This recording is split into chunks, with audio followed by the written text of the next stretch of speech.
Hello दोस्तों, मैं आपकी राधिका। आप सभी को मेरा सादर प्रणाम, वंदन, अभिनंदन। जय श्री कृष्णा, राधे राधे। आज बहुत ही प्यारा सा सुंदर सा एक सोहर गीत लाई हूँ, आप लोग सुनिए, आनंद लीजिए। देखिए, जब पेट में बच्चा होता है तो कभी किसी चीज़ की महक बहुत अच्छी लगती है, किसी चीज़ की महक बहुत ही बिल्कुल बेकार लगती है। बिल्कुल लगता है जैसे कि क्या हो गया मुझे। तो कभी कभी किसी चीज़ की महक अच्छी और किसी चीज़ की नहीं लगती। तो देखिए, मालिन का फूल नहीं महक रहा है तो रानी पूछ रही है कि कैसा फूल लाई तुम दी, महक नहीं रहा है।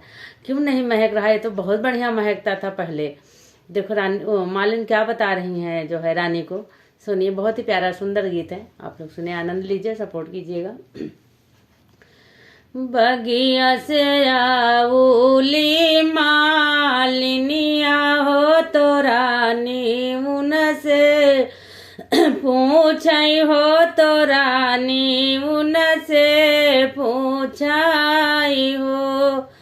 मोरी मालिनी कवना कवना फूला देहलू हो महक नाही आवई हो महक नाही लगाई हो। मोरी मालिनी कवना कवना फूला देलू महक नाही आवई हो महक नाही आवई हो।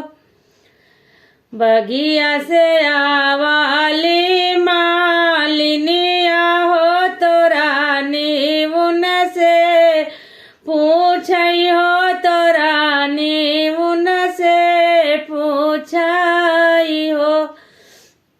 मोरी मालिनी कवना कवना फूल देहलू हो महक नाही आवई हो महक नाही आवई हो।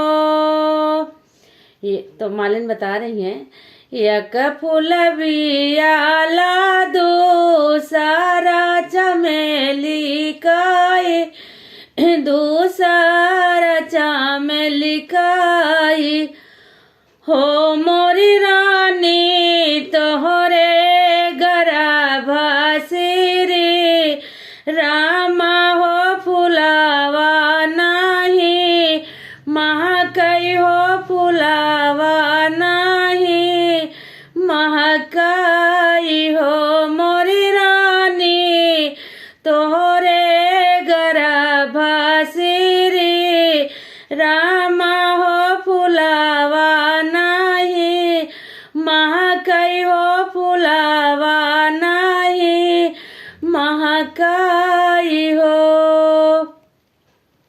जब रानी ने ये बात सुनी तो बड़ा ही आश्चर्य हुआ उन्हें कि मालिन को कैसे पता चला कि इस तरह की बात उन्हें नहीं पता था कि फूल के से ही उन्होंने आइडिया लगा लिया, महक से ही। तो देखिए, रानी बड़ी खुश हुई, बहुत ही खुश हुई। तो कह क्या रही हैं मालिन को, रानी कुछ कह रही हैं, सुनिए आप लोग, बहुत ही प्यारी लाइनें हैं।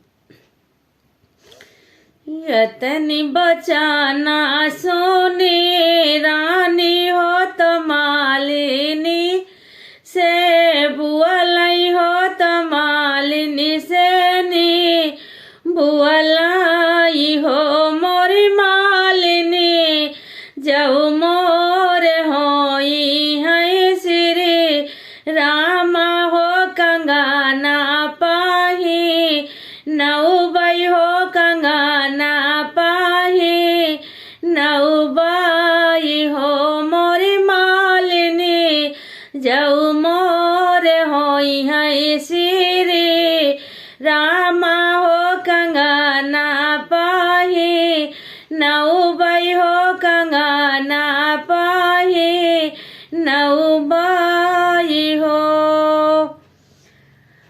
तो मालिन भी बहुत खुश हो गई। तो देखिए क्या होता है आगे, बहुत ही प्यारी लाइनें हैं।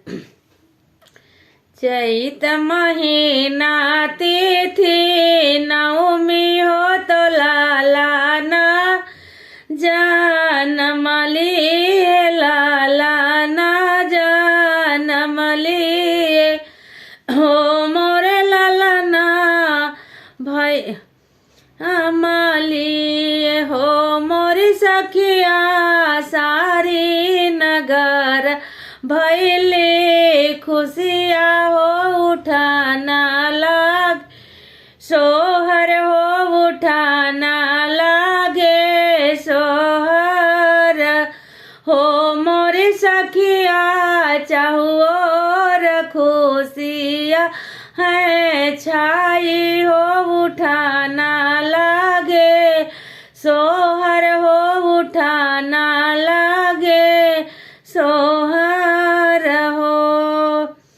अवध नगरिया के सोनरा हो कंगना गढ़ी लावो हो कंगना गढ़ी लावो हो मोरे सोनरा सुंदर मोतिया लगावो हो मलिनी पाही नौबई हो मलिनी पाही नौबई हो मोरे सोनरा सुंदर मोतिया जड़ाओ मलिनी पाही नौबई हो मलिनी पाही नौबई हो बगिया से आओली माँ लिनिया हो तो रानी उनसे